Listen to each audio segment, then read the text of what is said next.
My dear friends at CSP, first of all, forgive my appearance. I hurt my back, so I'm uh, stuck in bed. But I couldn't not share this Torah idea with you. One of my favorite things in the entire Torah. Um, this week's parsha is the story of Korach, the rebellion of Moshe and Aaron's cousin against the leadership of Moshe and Aaron, Moses and Aaron. And Korach wants to claim a leadership position for himself. And of course, the famous story is that as a result, Korach and his followers were swallowed alive by the earth. A very powerful, spooky, intense image.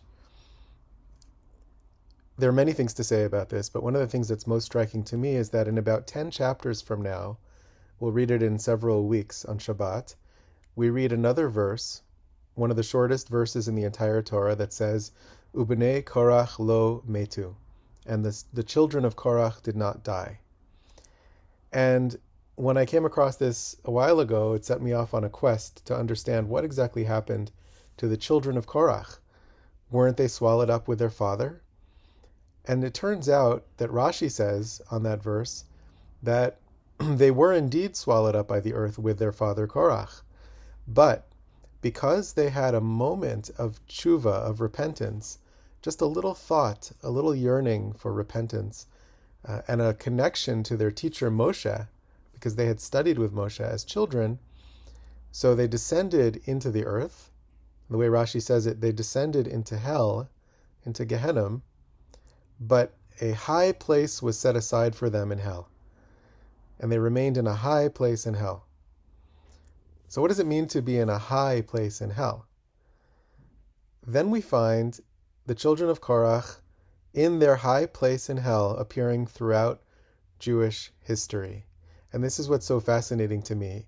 In Jewish legend and rabbinic legend, we find, first of all, that several of the Psalms are attributed to the children of Korach. Lamanatseach livnei Korach mizmor, Lamanatseach livnei Korach. We have several Psalms that are written by or attributed to the children of Korach. In the story of Jonah and the whale, or Jonah and the fish, the prophet Jonah is swallowed up by a big fish, and according to the Midrash, or rabbinic legend, the fish's belly becomes transparent and takes Jonah on a tour of the underworld, and he sees all kinds of magical, mystical things, including the children of Korach. He sees them, and they're singing. Much later, in the time of the Talmud, so we're talking now after the time of the first temple, after the time of the second temple, after the year 70 CE, in the second generation of rabbis of the Talmud, one of the great rabbis is Rabbi Bar Chana, Rabbi the son of Chana, and he's known as a great traveler. And there's a story in the Talmud, in the Midrash, it appears both in the Talmud and the Midrash in different versions, that he's traveling in the desert, and he meets an Arab trader, a caravan officer or a trader, who says to him, do you want to see the entrance to hell? And he brings him to this hole in the earth. And it's so hot, the heat emanating from this hole is so intense, that if he holds a stick covered with wet cloth over it, and the cloth burns up immediately. And the Arab trader says to Rabbi Bar Chana, listen closely. And Rabbi leans in a little bit, and he hears singing from down below. And it's the children of Korach. And so we find that the children of Korach are in a high place in hell, singing psalms. They're singing psalms.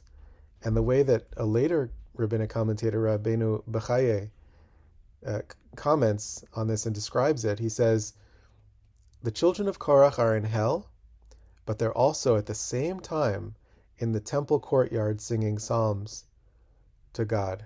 And their psalms are included in and incorporated into the book of Psalms that we recite to this day. What does it mean to be in hell and in a high place in hell and still to be singing psalms? This reminds me, of course, of the Hasidim during the Holocaust who went to the gas chambers singing. This is documented.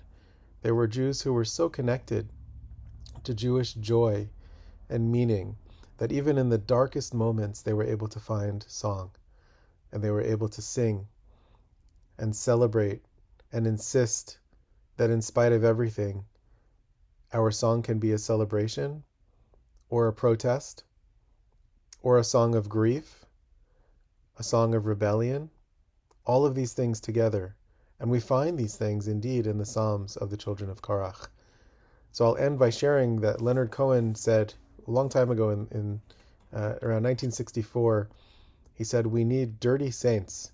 We need people who are very human, struggling, and also who are so deeply connected that they represent some kind of righteousness, some kind of sainthood. So if you ever find yourself struggling, or you know someone who's struggling with anything, whether it's lower back pain or something more serious, God forbid, it's important to know that we have paradigms in our tradition for people who live very complex lives, and people who even in the depths or the heights of hell can continue to sing. Shabbat Shalom.